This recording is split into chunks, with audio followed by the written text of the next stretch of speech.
Am I in the wrong for asking my friend for a piece of chocolate? I'm 34 female and the manager of a small retail store. Today is my day off, but I went into the store to make sure that everything was set to run smoothly, as we have 2 new hires.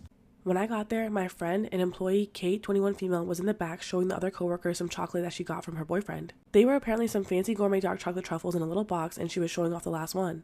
She said that she'd eaten the others since they'd come in last Friday, a late second Valentine's Day gift apparently, and meant to eat the last one last night, but had forgotten. Here's where the issue arises. I asked Kate if I could try it. She looked surprised by the question and took a minute before she answered it. She told me that I could buy some on the website and that she had a little pamphlet that came with a box showing all the flavors available. She asked if I'd like it, and I told her yes, but that I'd like to try the chocolate to see if it's any good. She said her boyfriend got them for her and she didn't think it would be right to give her gift to someone else. I laughed and told her in a lighthearted tone that if she wants to be stingy, she can just say that. A couple of the others laughed, but I guess Kate didn't find it funny. She just stood there and didn't say anything, which is really unlike her. She's very talkative and bubbly. She ended up closing the box of chocolate and said something about forgetting to do something and then left the room. I ended up leaving the building about 20 minutes later, and then another hour later I got a text from my assistant manager Marla, 47 female, saying that Kate asked her to leave early because she didn't feel well. I approved through my DM for her to leave since we were staffed well enough for what would probably be a slow day. I asked her to pass along to Kate that if she leaves, I'd like for her to make up those hours at some point in the next week. I tried asking Marla what was wrong, but all she knew to tell me was that Kate wasn't feeling well, as she said. She proposed it could have something to do with what I said earlier though, as she was allegedly quiet since then. Now I'm just wondering, am I in the wrong?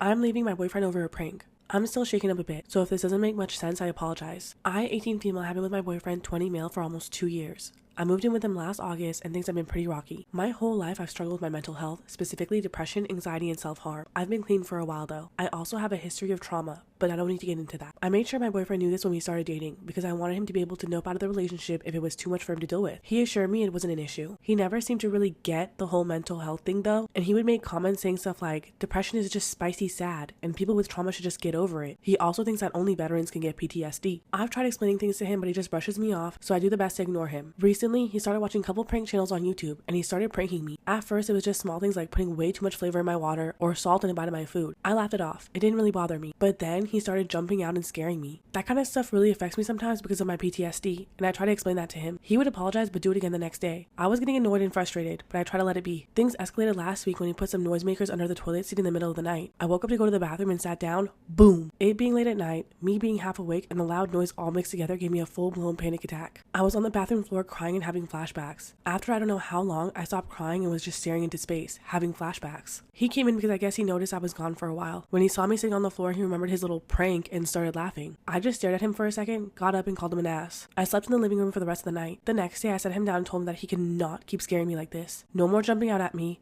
No more loud noises. He pretty much sighed and rolled his eyes, but he said he would stop. Everything was fine for a week. I thought this whole prank thing was finally over. Yesterday, I got home from being out with a friend, actually feeling better for the first time in a while.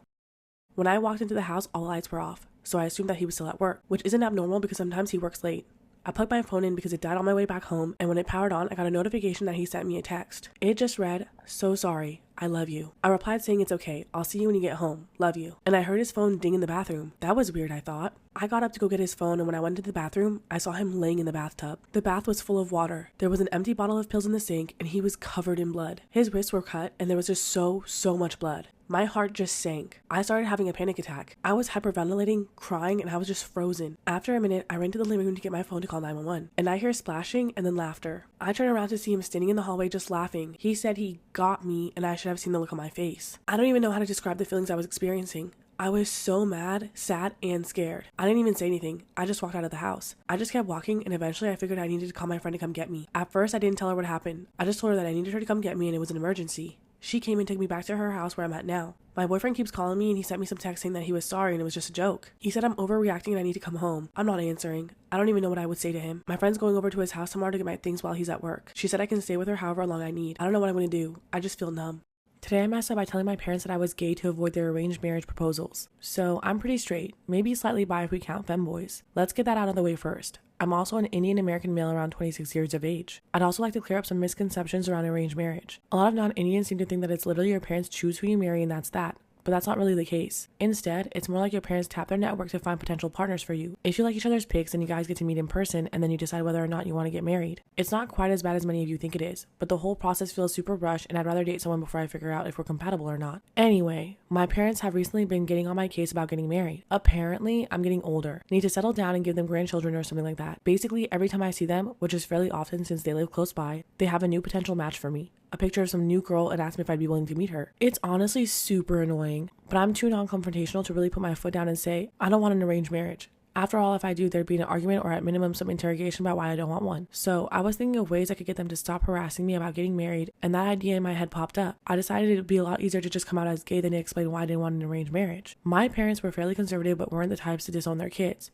and if I just said I was gay, I'd have a solid reason not to get an arranged marriage. I didn't like girls. So that's what I ended up doing the last time I was visiting. They were showing me pictures of some girl and I just looked them in the eyes and said, Mom, Dad, I'm gay. They got really quiet and awkward and asked me if I was sure, and I said yes. My mom said that they love me no matter what and to do what makes me happy. My dad was a lot more awkward and quiet, but later gave me a similar talk about how he was a bit uncomfortable with the idea, but recognizes that times are changing and I should do what makes me happy. Overall, I did feel kind of bad because of how genuinely my parents seemed to respond to me, but was happy with the result. They stopped giving me arranged marriage proposal and stopped showing me pictures of girls. That is, until last weekend. I visited them as usual and was greeted by my mom, who was more excited than usual. She sat me down and pulled out a binder with a bunch of pictures of guys. Apparently, my parents had spent the last month or so looking for any and all gay Hindu Indian men who I could potentially marry. So now I guess I'm dealing with the exact same shit, but instead of being greeted with pictures of cute Indian girls, I get to see pictures of gay Indian dudes instead. At this point, the plan is to either find a girlfriend and tell my parents that she totally turned me straight, or maybe marry a twink or something. I don't know. Am I the asshole for telling my husband's daughter to stop calling me Mom? I met my husband 6 years ago and we have been married for 2 years. He has a daughter from a previous marriage that didn't end well after his ex cheated on him. His daughter rarely ever sees her mom and she constantly travels the world. She always would call me by my first name, but for the first time when we were sitting at the table for dinner, she called me Mom and it just didn't feel right. It made me feel uncomfortable. I told her that I'm sorry, but I'm not your mother. You can't call me that, sweetie. And she was shocked and started to tear up a bit. My husband and I were arguing all night, telling me that what I did was awful. He told me that she feels comfortable and close enough to call me Mom. He doesn't want to see how I feel from my side. Her mother is still very much alive, and I don't want to disrespect her by taking her title as Mom. Life was moving so smoothly until she had to call me Mom. Am I the for interrupting my brother-in-law's time with his girlfriend to ask him to buy me chocolate cake? My biggest pregnancy craving right now is chocolate cake. We didn't have any left and my husband was on an important call, so I asked my brother-in-law if he could get it for me, as my husband doesn't think I should be driving or going out late at night alone right now. He was spending time with his girlfriend when I asked, so after he left, she was annoyed at me for interrupting them. She said I was rude and I should have gotten the cake myself or asked somebody else since they were busy and my brother-in-law wasn't my errand boy. I explained why I didn't go myself, but she said I was just making excuses. I think my husband only wants to have another kid because he thinks our son is gay. Our son, 7 male, has always been very feminine. Most of his friends are girls, his favorite toys are Barbies, and he had an awkward situation in school where he kept drawing himself as a female singer for the When I Grow Up part of his graduation. He would dress up in girls' clothes if he could, and I'm not judgmental, but that wouldn't be the best for him where we live, so he's not allowed. I'm not sure why he's like this, but I was such a tomboy when I was younger that it's not really a surprise. One of his friends, a boy, came over a little while ago, and my son told me that he kissed him. It was on the forehead apparently, but he didn't describe it in a romantic way, obviously. He just wanted to show that he loved him because you kiss people when you love them a lot. My husband is convinced that our son is gay. He's not upset about it, more neutral, but I think it's harmful to assume a 7-year-old's sexuality because he does things that we've arbitrarily decided are for girls. When he heard about the forehead kiss, he said, "Are you still saying he's not gay?" And I asked why it would be a big deal to begin with, and he said it's not, but he won't give up hopes for grandkids. Recently, my husband has been suggesting we should have another kid. I asked him why the sudden change, and he said he loves being a dad more than he ever thought he would.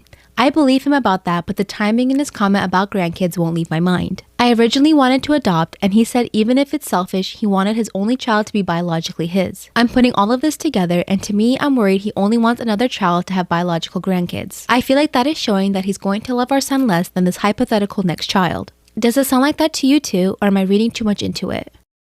Am I wrong for telling my ex to stop giving my daughter lunch money? I have a daughter, Emily, 16 female, with my ex. She chose to live with my ex and his wife and kids the majority of the time because she has to share her room with her stepsister Laura, 15, at my house. My ex gives Emily $25 a week to buy lunch. Emily's and Laura's school is down the street from a lot of restaurants, so instead of buying school lunches, she leaves campus to buy herself and her friends lunch. Okay, I don't see the problem here. The problem is she sees Laura at school and won't get her anything even though she gets her friends lunch all the time. Why should she do that? I talked to Emily about it and she said it's because her friends pay her back and Laura can't. Valid point. I agree. Emily knows we can't afford to give Laura that kind of money, and I know she works part-time and gets an extra allowance from her dad, so I asked her to occasionally buy Laura lunch to make her feel better. She refused. I called her dad and hoped that as a parent he'd understand what I was trying to do, but he said Laura's feelings are not his or Emily's responsibility, and that if she wants to buy lunch off campus, she should get a part-time job like Emily. Facts. I tried to explain that Laura is in sports and she has ADHD and depression, so it would be hard for her to work, but he said that's mine and my husband's problem and hung up. What? You don't try to hold a pity party, okay? Laura came back home the other day crying because Emily came back with food from her favorite restaurant and didn't give her anything or offer to share. So I called my ex and told him that he needs to stop giving Emily lunch money and have her make her own lunches because she was hurting Laura. You can, what? Why are you being so inconsiderate of your daughter's feelings? Like, I get they're both your kids, but what? He refused to listen to me and told Emily that I'm telling him not to let her go out to lunch because of Laura, and Emily hasn't spoken to me except to say that she's going to stay at her dad's full time for a while. Poor girl. Like, you cannot force relationships onto people. Like,